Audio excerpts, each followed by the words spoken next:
All right, TJ, we're finally in draft week. I don't think there's anybody more excited than us. We made it. We finally made it because next week we get to actually know who we're talking about. The roster's not final, but all the major components are going to be there. Free agency in large part is over. We know the guys that are on the roster right now. We're going to add some draft picks to it. Are the Lions going to trade around at all during the draft? We'll get a chance to finally find out starting Thursday night what it is. We're going to talk a little bit more about the draft. Will Anderson, he's fallen to the Lions in a couple of mock drafts. Obviously, the Aaron Rodgers trade, the saga has finally been consummated with the New York Jets. We'll talk a little bit about that. I want to get your take. See ya, bud. Yeah. But the big news going into the weekend is Jameson Williams.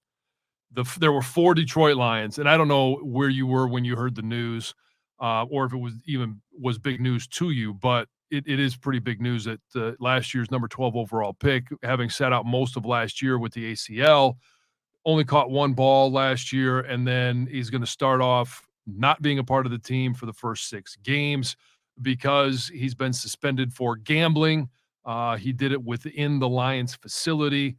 So it wasn't on NFL. There were a couple of guys. The biggest name, it was Quintus Cephas, CJ Moore, suspended indefinitely by the NFL. They were immediately relieved of duty and are no longer part of the Lions organization. But Jameson Williams is going to serve a 6-game suspension. I'd love to get your reaction on the suspension, and for what it was, gambling on something other than football. Yeah, I was bummed in multiple ways. Bummed that you would do something so stupid to be in the facility and to be doing something you're not supposed to be doing. That the first thing that's concerning to me from a young guy that obviously last year with Jameson, call it what it is. I think he's got some immaturity issues, right? Bummed that, he made the decision to do that. Bummed that the penalty doesn't really seem to fit the crime. This is something to me that, and we can have this argument all day that, yes, it was against the rules. Is 6 games a little excessive? In my mind, it absolutely is. And we don't know exactly what he was doing. I mean, there's such a big umbrella of things that could have possibly been going on, right? He could have been getting, and I don't know any of these for a fact, but he could have been sitting there, getting treatment, playing blackjack on his phone or something on one of the apps, right? Yeah. Or playing, roulette or what, just messing around on his phone, right? Not even really thinking about, what I'm doing. I'm not supposed to do this. I'm in the facility, right? He could have bet on an NBA game. Who knows, right? We know that it wasn't football related, though. So that to me is like, is it the worst thing he could have possibly done? No, it's not.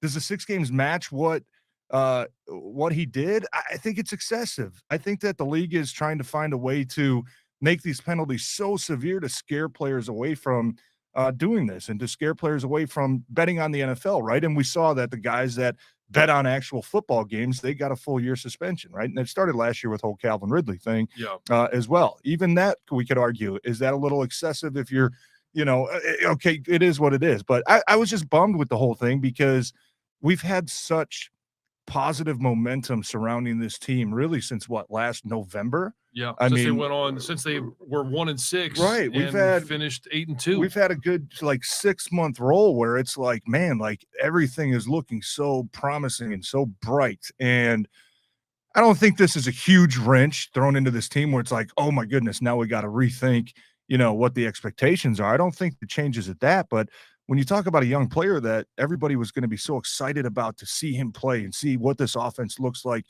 with him healthy and, with game plans surrounding his abilities, that's disappointing that we're not going to be able to see that at least for 6 games. And who knows, probably longer, because you don't just come in off of a 6-week absence and they say, okay, you're our guy now. You're the number 1 guy. It's almost like the same thing coming off an injury. Okay. We're going to work you back into it, right? We're going to give you a couple reps here, couple reps there. And to me, that's just, it's disappointing because the team's not going to be at their full potential, starting week 1. Now, look, injuries always happen. We know that there's probably going to be injuries this year in training camp where a guy's going to go out and he's going to miss a month or two. We get that. Those happen. But when they happen because you're making poor decisions, it's concerning to me. And Jameson Williams, I'd be lying to you if I said I wasn't concerned about him moving forward. I mean, last year, I know the kid was hurt, right? But when he came back, and look, this probably isn't a huge deal. I heard you talking about it a little bit on your morning show. The first thing was after his touchdown, right? The first play. From a player's perspective, it's like the golden rule number one, you celebrate with your teammates first, right? Like you just do. Especially as a new player. You celebrate, especially as a rookie, man. You celebrate, hey, quarterback, man, good ball. O-line, thanks for blocking, right? And then you can go and do your thing, right? When I saw that live standing on the field, I'm like, that I don't like that. You call me an old school grumpy bastard. I don't care what you say, but I didn't like that. You're of the same cut that I'm from. It's an offensive lineman. We don't score touchdowns. We rejoice when we make a nice block and a running back makes a cut, scores a touchdown. We rejoice when we do a great job protecting so that our quarterback, albeit this time it's Jared Goff, makes a throw to Jameson Williams and you get into the end zone. We don't get to carry the ball into the end zone unless you're Taylor Decker. Right. Or hopefully Penei Sewell one day. That would be awesome too. But that's our opportunity to celebrate with our teammates. Hey, we didn't score the touchdown, but we were a part of it. Yeah. And we'd like you to acknowledge that we were just a part of it. Yeah. And when you see something like that, I'm not trying to overblow it at all, but it does come off as a little bit selfish. Later in the season, right? We saw Jameson kind of pouting a little bit, right? I think it was the Green Bay game, right? He's going in for a couple plays. And look, I get it, man. The guy's competitive. He wants to be out there. He wants the ball. But it's football. It's a team game, all right? When it's somebody else's turn, man, it's somebody else's turn, right? And then we see him kind of coming off and he's pouting and he's, throwing a little mini hissy fit on the sideline. It's like, okay, that kind of portrays another kind of selfish act, right? So I'd be lying to you if I said I wasn't concerned about Jameson Williams moving forward. And then we get this whole thing with, and like I already said, I don't think it's the worst crime in the world to, bet on something other than football. You got caught. You did something stupid. You made obviously a horrible mistake.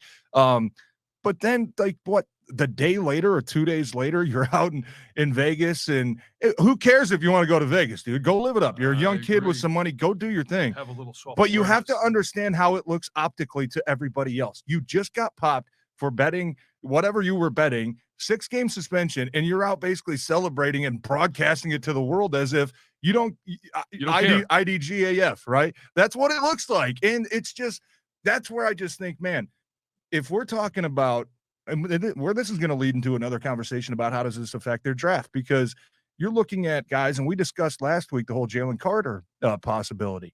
And we talked about, hey, do they have the leaders in that locker room, right? Or the coaches, do they have the right leadership in place to take a young kid maybe with some issues, immaturity issues or character issues, and put him on the right path? I mean, Jameson Williams is kind of he kind of sticks out a little bit saying, okay, maybe I don't know if they do necessarily have those type of guys. Who in that locker room is sitting Jameson down being like, dude, cut the shit, man. Like, go dark for a little bit, all right? Let this pass over a little bit. It will pass over because ultimately you're going to be judged and remembered for what you do on the field. But you're not helping your case when you're going out here and you're posting, hey, I'm in Vegas and I'm out partying a day after you just got suspended, right? That's just, if it's like 2 months after, okay, maybe it's blown over enough to where people are like, okay, you know what? He's still a kid. He's still going to have fun. Yeah. You just got to read the room a little bit. That's all we're asking. And just stop. It's not that he's there. It's that he's broadcasting it to everybody. And don't turn a one-day story into, a 2, 3, 4 month thing, right? Nip it in the ass. Hey, admit you made a mistake. All right, go dark for a little bit. Handle your business the right way, like a professional should, and carry on and show your teammates and show this team and show your fans that, hey, all right, I know I made a mistake. I'm going to do everything possible I can to correct it. So everything he's kind of done in the past, I would call it, 6 months. I'd be lying to you if I said my concern level wasn't at least probably a 5 out of 10 moving forward. Well, and you pair that with the like of Lamar Jackson's tweet in regards to, he clearly wanted maybe a different quarterback here. Not a great message to send to your teammate. As soon as Jeff Okudah is traded, you don't say, hey, good luck. There's no acknowledgement of your teammate. It's, I want his number. Like all of these things add up to a guy that, yes, he's young and there's some selfish acts, but you've got to have, whether it comes from a teammate, maybe it's Jared Goff, maybe it's Frank Ragnow, maybe it's Taylor Decker, maybe it's somebody on the defense, who knows? Whoever he's, befriended on the team or somebody who's befriended him saying, hey, let's take stock of where we are. What do you need to do over the next couple of months? What do you need to do before you're back on the field?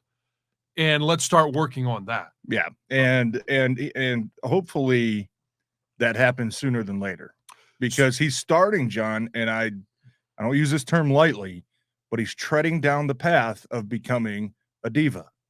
And that's something that, look, it's like, hey, and ultimately this is what matters to fans. This is what matters to teammates. This is what matters to coaches, I'm sure.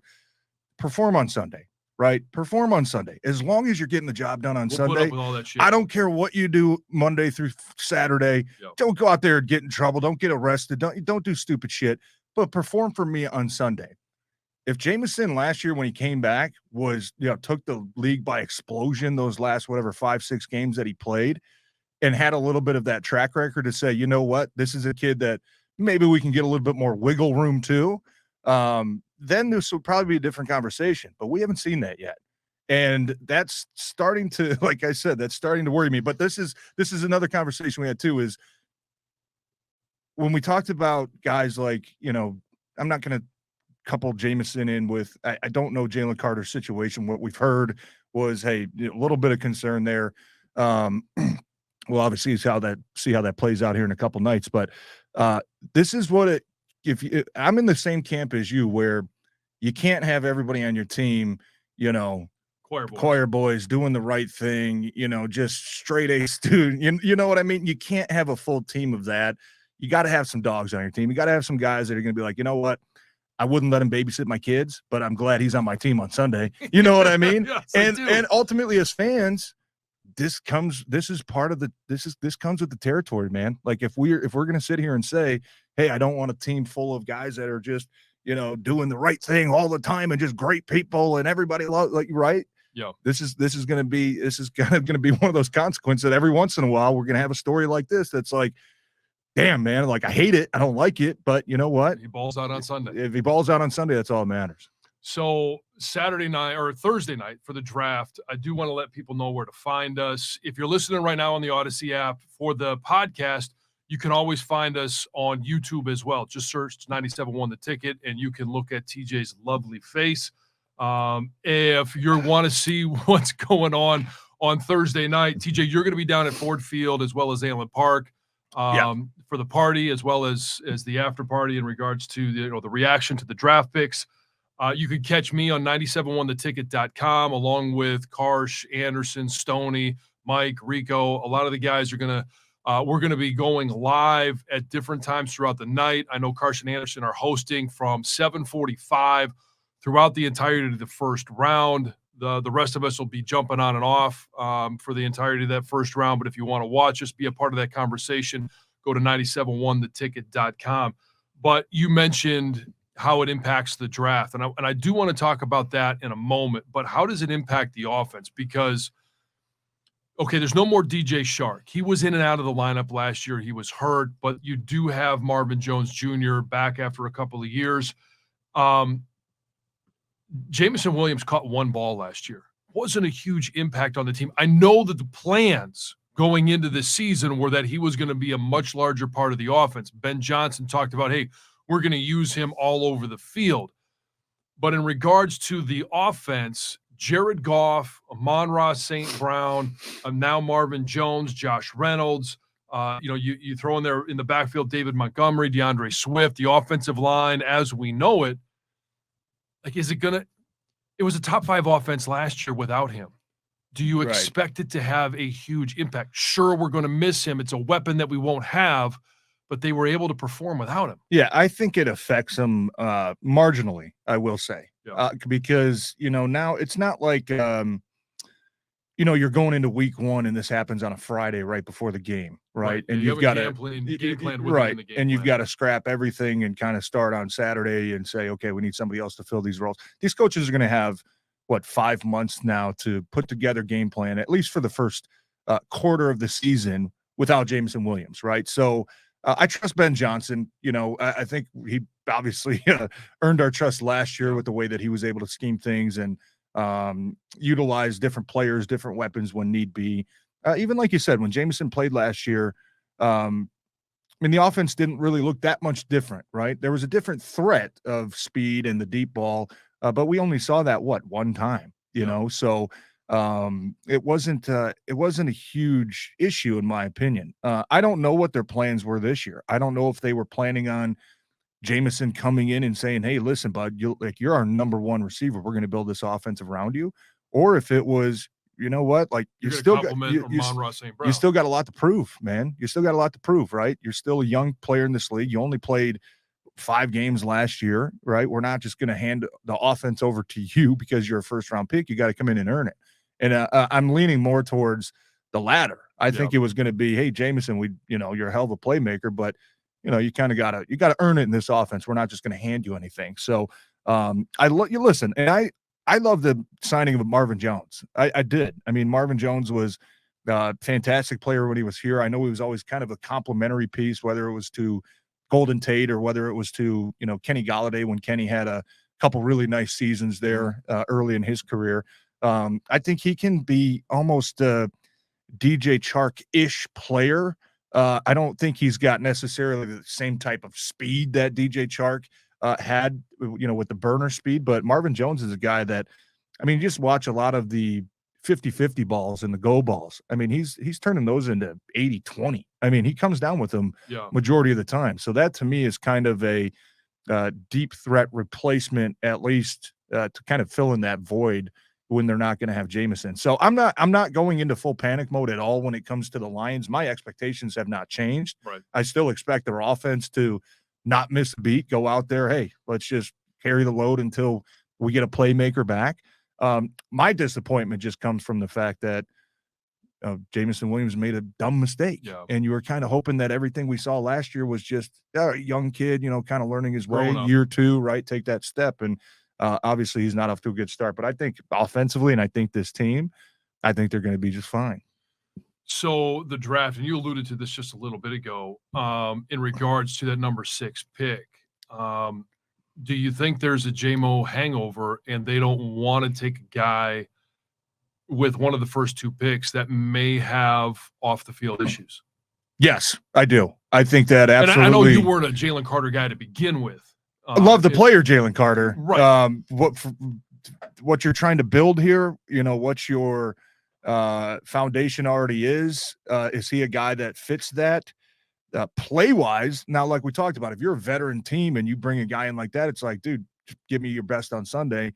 But they're still kind of in that phase of building the foundation, right? And honestly, I think that it has to, if they were considering a guy like Jalen Carter at 6, or I don't know, I'm sure there's other guys that we just haven't heard about in the draft that have character concerns. Yeah.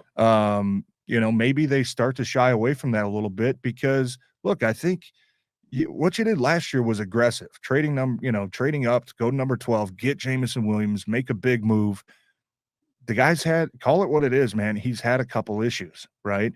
I don't think if you're Brad Holmes, you can't afford to do that back-to-back years. So where I would love to have a player like Jalen Carter on this team and fill probably the biggest hole on this team that's still left, I don't know if it's worth the risk to say we might be getting an all-pro type player, a guy that's going to dominate, but we also might be looking at 2 years in a row here of taking a little bit of immaturity, uncertainty, and that's something that if you're in this position that Brad Holmes is in, I don't think you can afford to make that mistake. Well, and here's the thing I think about they go Brad a little Holmes safer. Is okay. Last year it was the number 32 pick. They traded up to number 12. Where'd they get that pick? It was the Matthew Stafford trade. Now all of a sudden number 6 coming from the Rams. Again, it's a Matthew Stafford pick.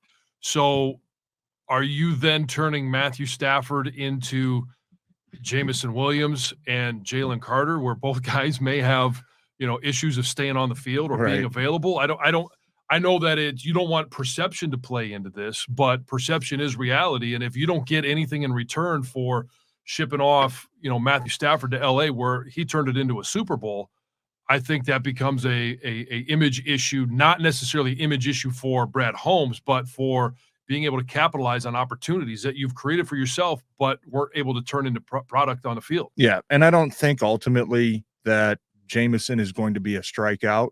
I hope he's not, but the kid's got a long way to go. He just does. And like you just said, you can't afford to whiff if 2 years from now, if Jameson does, continue the kind of down the path that he's on, and we're all sitting here saying, you know what, we're just sick of his shit. Yeah, whether we're making mistakes, immature, doesn't learn how to become a pro. Okay, you can't afford to strike out twice in a row, right? You just can't. So that's why, and I never really had a feeling that I was kind of leaning more towards, hey, how they were feeling about Jalen Carter, just everything that Brad Holmes has done, and Dan Campbell. I mean, they're honest people, right? They're not out there BSing us. I mean, when they talk about having guys that love football, good character, right? Yeah. Like those are things that are important to them. Well, because they've shown the guys they brought in free agency, the guys that they have drafted in large part have been that type of individual. Yeah. And so I would be shocked if they took Jalen Carter Thursday. Just because, I mean, it's a risk, right, John? I think that's fair to say. Just with everything we've kind of heard about Jalen Carter, it would definitely be a risk. So I don't think they're going to do that again. Now, this has a way of impacting the draft in a different way. Take the number 6 pick out of it. I don't think they go wide receiver at 6. But is wide receiver back on the board? I think with Brad Holmes, you kind of always feel like it's on the board. Yeah. That you might take at least one wide receiver in the draft. But do you think it's moved up in importance because you maybe have some question marks in regards to Jameson Williams? Maybe. Yeah, maybe. I don't think it's worked its way up into the first round. We don't think they're taking one at 6. That would be borderline reckless, I would think. But, 18, I don't think so. I mean, I would think second, third round. Maybe you were thinking, hey, target guy in a 5th and 6th.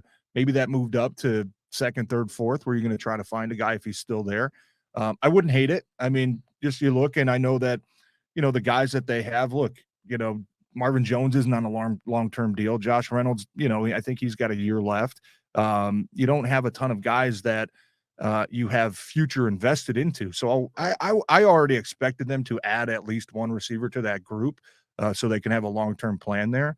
But maybe it did move up. Maybe it moved up to, hey, now 44, we're going to try to take, see somebody slide, or if somebody's sliding that, I mean, Quentin Johnston is a guy who, I mean, we've seen him mocked in the top 15 the last couple of weeks. We've seen him mocked like second round, high second round. Maybe if a guy like that falls to the top of the second round, you could couple those picks and go up and get a guy. So yes, I do think that it raised that importance a little bit, but not enough to where you feel like, okay, this is our number one need. We've got to go get a receiver right now. I don't think that's the case. So 2 more things that I want to make sure we talk about before we hit the draft on Thursday night. And that is Will Anderson. I think both of us believed, even up to probably 2 weeks ago, that there's no chance Will Anderson would make it to number 6 at the Lions. We've now seen Mel Kiper drop Will Anderson to 6. We saw Peter King earlier this week drop Will Anderson to 6. And it's not that these guys have inside information, but Tyree Wilson has moved up some draft boards. Nolan Smith, one of the guys I know you said a couple of weeks ago, has been rocketing up draft boards as Jalen Carter has fallen. Do you think there is a potential, or what would be the situation where Will Anderson is available for the Lions at 6? Well, it would have to be obviously a run on quarterbacks, right? I think there would have to be 4 taken in the top 5. Yeah. Or like we heard, Houston, who knows what they're doing? I mean, they're talking about they could take Tyree Wilson at 2. Can you imagine being a Houston fan and you roll out Davis Mills again? But so in one of the mocks I saw, it was Tyree Wilson at 2, and I forget whose it was. It might have been Peter King, and then they had Hendon Hooker at 12. Like, okay, so you've addressed the quarterback situation, but not for next year, and you're going to be bad. So next year, are you going to look at Caleb Williams? You look at Drake May, and now you've got Hendon Hooker on your roster. And again, these are all mock drafts, so it's not an indictment until we see Houston do this. Right. But if they take Tyree Wilson at 2, Arizona, it's such a bad roster. I wouldn't be shocked if they market that pick, trade back, somebody comes up to take a quarterback. I think there's a legitimate possibility that there are 4 quarterbacks taken in the top 5. And then if it's Tyree Wilson at 2 to Houston, that leaves both Jalen Carter and Will Anderson on the board at 6. And we both think that especially in that case, they pass on Jalen Carter and they take Will Anderson. Yeah, 100%. And that to me would be complete dream scenario. Yeah. What I think is going to happen in my heart, I think we're kind of overrating a lot of these quarterbacks. I think that Bryce Young is the clear-cut number 1. And then you've got kind of Levis, Stroud, Richardson kind of right there where nobody really knows. I mean, they're kind of fun to talk about. They're fun to watch, but they all have huge question marks, right? And I know the thing with Stroud last week, I don't know if you talked about it, there was some new cognitive test that they do for quarterbacks. Yeah, and like a P2 he or scored like that. He scored horrible on it. Was like an it. 18 where Bryce Young scored like a 98 out of 100. Yeah. And the one GM was like, we've never – all the top guys in the, that take it, they're not all great, but most of them are, pretty good quarterback. He's like, but we've never had a quarterback that scored low that turned out to be a good quarterback. Right. So that's like, okay, you read between the lines. I don't know which GM is saying this. I don't know if it's slander season. Somebody's trying to do this for a reason. But that did kind of give me a little pause to say, all right, hold on a little bit. And then they said, guess who had the highest score last year, the 2020 two quarterbacks? Guess who that was? Rookie. Kenny Pickett? Brock Purdy. Brock Purdy turned out to be a pretty damn good quarterback. Right? So you're kind of looking at this and you're like, okay, the measurables do kind of add up a little bit. I don't know if that's going to cause CJ Stroud to fall, but look, I mean, just with the uncertainty there at 2, I wouldn't be surprised if Houston takes a Tyree Wilson or Will Anderson. Number 3, I wouldn't be surprised if Arizona just stays pat and says, whoever Houston doesn't take, we're taking the other defensive lineman, right? We're taking either Anderson or Wilson ourselves. That wouldn't surprise me at all. That also, I think, would probably put the Lions in a good situation to possibly trade back, right? Because those quarterbacks now you're looking at Stroud, Levis, you're looking at Richardson, all sitting there, 5, 6. Please tell me they don't take one at 6. I don't think it's out of play. Oh, you son of a bitch! I don't think it's out of play, but I would be surprised. My worst case scenario is still, you have, let's say, Wilson off the board, you have Will Anderson off the board, and I'm just going to throw Jalen Carter in there because I hope it doesn't come down to a decision that they have to make. Hopefully Seattle just takes him at 3, right? And you're sitting there and you're saying, okay, all the top defenders are off the board. If we trade back, there's nobody really there. Let's say the other teams aren't in love with one of the quarterbacks that's still sitting there. And you're saying, okay, if we trade back, we're going to get less than market value, right? But we got to get out of this spot.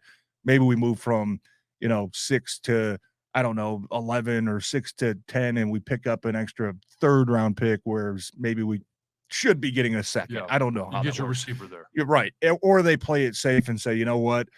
We're going to go the corner route, right? We're going to take either Witherspoon. We're going to take a Gonzalez. That to me would kind of be maybe the most boring outcome that we could get there at 6.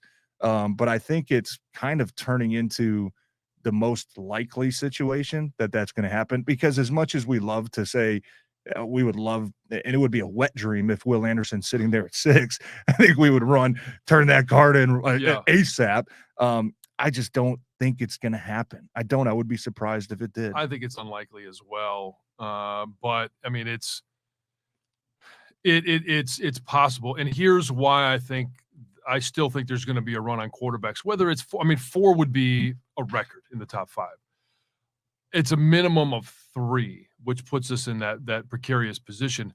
Last year, what happened? There were many quarterback needy teams. There was only one quarterback taken in the first round. That's Kenny Pickett.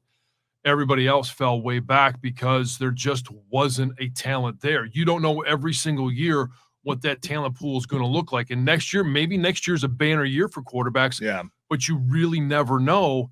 And so remember last teams year want to take a shot on a Will Levis because they think they can develop him. He's got the raw skills. He's got the height. He's got the build. He's got the arm strength. He just doesn't have the mental side of things. Anthony Richardson, same thing.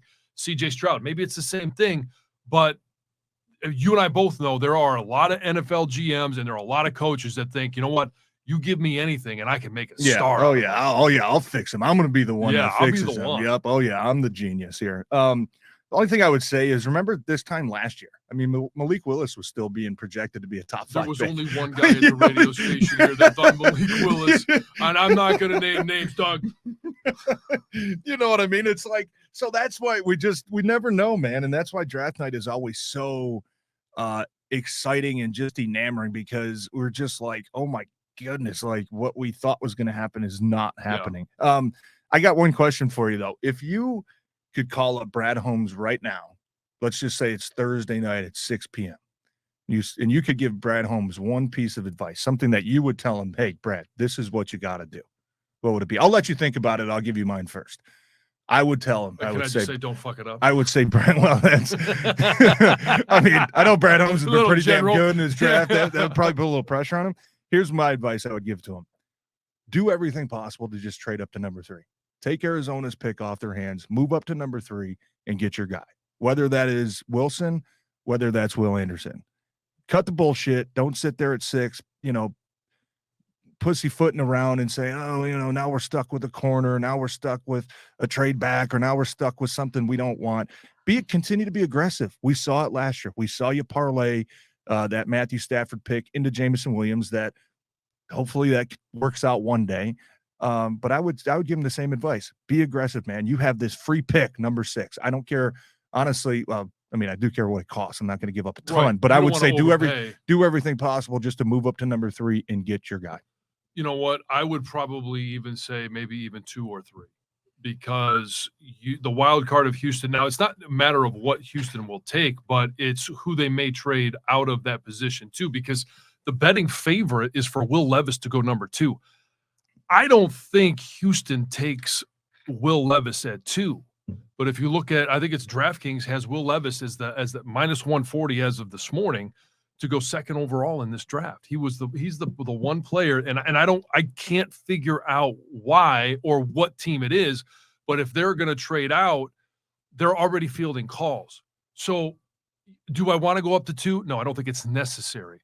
Do I want to go up to 3? Yes, but at least make the call and see what it would cost. Because if somebody else moves up to 2 and they take the guy that you want, whether it's Tyree Wilson or it's Will Anderson, yes, you can get the other one at 3. But if you're spending that capital, then go get the guy that you want. And I would probably say the same thing. No matter what it is, if you feel like the guy that you want, you could call it a luxury pick at 6 because it's one that we came from the Rams.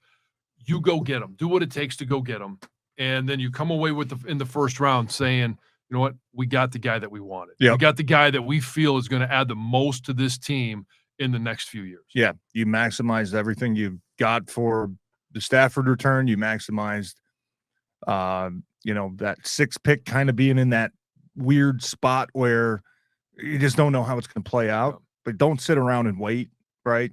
Be aggressive. Go up and get your guy. That would be something that happens on Thursday, man. I would be ecstatic. Oh, I want to talk about something weird, or at least a weird individual. But I do want to remind everybody on Thursday night, 7:45, go to 971theticket.com, and you can watch the draft along with us. You can hear our instant reaction to what's going on in the draft, not just with the Lions picks, but everything leading up and after the Detroit Lions pick at 6 and 18 as it stands right now. TJ is going to be down at Ford Field and Allen Park, so you could catch him on the nightly news. You could catch us on YouTube as well. Just search 97.1 The Ticket. You can find our podcast if you're listening to it on Odyssey app right now. We appreciate that. But I do want to, I mentioned weird, all right? And I know he's a buddy of yours, but I'm just going to say he's, let's just say peculiar individual in Aaron Rodgers. Finally, we know what Green Bay is getting back in return, your former team from the New York Jets. We know what they're getting in Aaron Rodgers. Your thoughts on the picks that have gone back and forth and just how that trade went down and what both teams got? I would be disappointed if I were a Packer fan. And now let's just recap, because I've seen conflicting reports, right? So they swap first right, this they year. Go from 15 to 13 Right, you this swap year. a 13-15, which I call it what you want. I pretty much a wash. I mean, you could give the advantage, sure, Packers. What was the next one, though? It was like a 5th round, and then next year was a conditional second unless he plays a certain amount, then it goes to a first. Right. So here's what the Packers get. They get the number 13 pick. They swap with the Jets, 13 and 15. They move up to 13. They get a 2nd-round pick, which is number 42 overall this year. They get a 6th-round pick, which is 207. And then the 2024, it starts out as a 2nd-round pick, but if Aaron Rodgers plays 65% of the plays this year, it bumps up to a 1st round. Okay. So you're getting a 2nd and a 1st. Right. And the Jets get the number 15 pick I'm this not counting that swap. Yeah, right. That's a 2-spot swap. This year, they also get a 5th. So they basically swapped 5th and 6th round picks this year.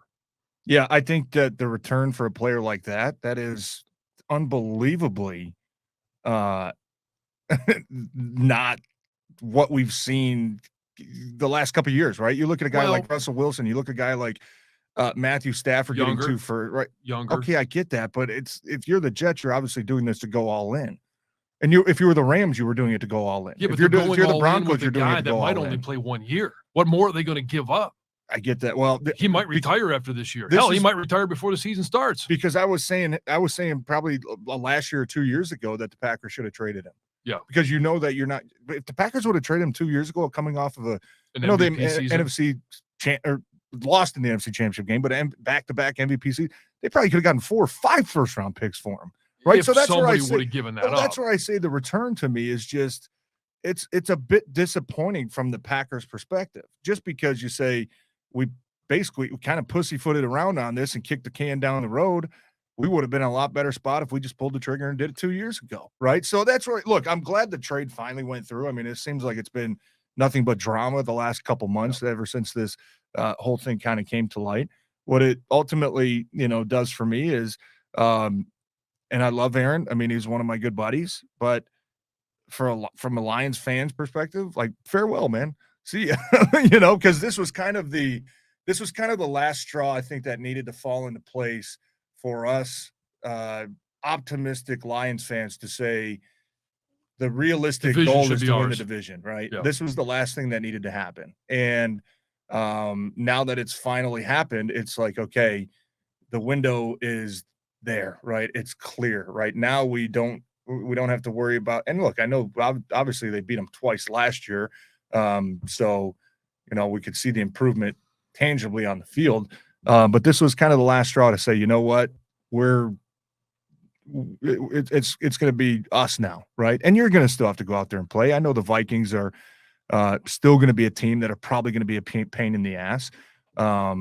Do I expect Jordan Love to come in year one and completely light it up and, the Packers are doing great things? No, I don't expect that. They're going to have a little bit of a rough time, but this was the last thing for us Lions fans to say, all right, man, now it's a clear path, right? Now I can fully buy in and completely 100% confidently say this team should have legit division title in their mind, in their goals, in their plans, and anything less than that probably won't be a success. So unless you win 12 games and the Vikings get incredibly lucky again and win 13 somehow. I'm not going to say winning 12 games is a disappointment, but now that you have, who's been the biggest threat and the biggest thorn in the side of every team in this division is now gone, I think. And look, the Vikings are probably thinking the same thing.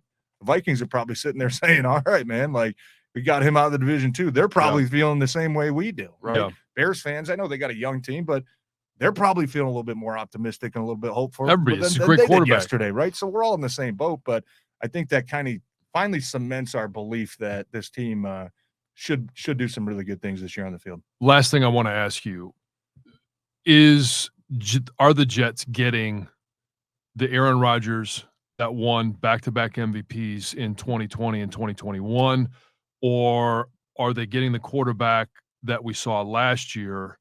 I know there was some injury involved with him. I know that it was a young wide receiving core, but he did have a lot to do with that in regards to he wasn't going to be there in the offseason program, wasn't going to work with the receivers. Are they getting that back-to-back MVP quarterback, or is there a steep decline? What are the Jets getting? No, I still think Aaron has a lot left in the tank. I do. And look, you combine that with the fact that his best season statistically came under Nathaniel Hackett, who was the offense coordinator in Green Bay, who's now the offense coordinator out with New York. So you combine those two guys back together. Aaron has obviously raved about his relationship with Hackett and just the chemistry that those two have. Last year, I never really felt like Aaron's talents dipped that much. To me, it looked like a guy that was kind of checked out, right? Guy that was ready to move on and wasn't fully invested into what he was doing in Green Bay anymore. He looked like a guy that wanted to leave. I think he's going to be rejuvenated. I think he's going to still have a lot to prove. And I think that just knowing Aaron, he's always carried so many chips on his shoulder. I mean, he still talks about the freaking 2005 NFL draft and not going number one, right? Like that's still a huge chip on his shoulder. I don't think it's going to be easy. I mean, you look at the AFC and you look at the gauntlet of just other quarterbacks alone that he's going to have to outduel with, Josh Allen, Mahomes, Burrow, I mean, Herbert, Lawrence, who's now up and coming young guy. Like it's not going to be easy for him. I'm not going to say I think the Jets are going to be a Super Bowl favorite. But I would expect to see Aaron perform and produce like we did probably 2 or 3 years ago. I think he's going to be rejuvenated. And I think he's going to still feel like he has a lot to prove. Well, we appreciate everybody staying tuned in. We'll have a reaction next week on who we know are the future Lions in this upcoming draft. Again, last reminder, 971theticket.com if you want to watch along with us, interact with some of us on Thursday night. YouTube, if you want to see TJ's ugly mug, you can see it there as well. Just search 97.1 The Ticket, but we'll talk to you next week on Necessary Roughness.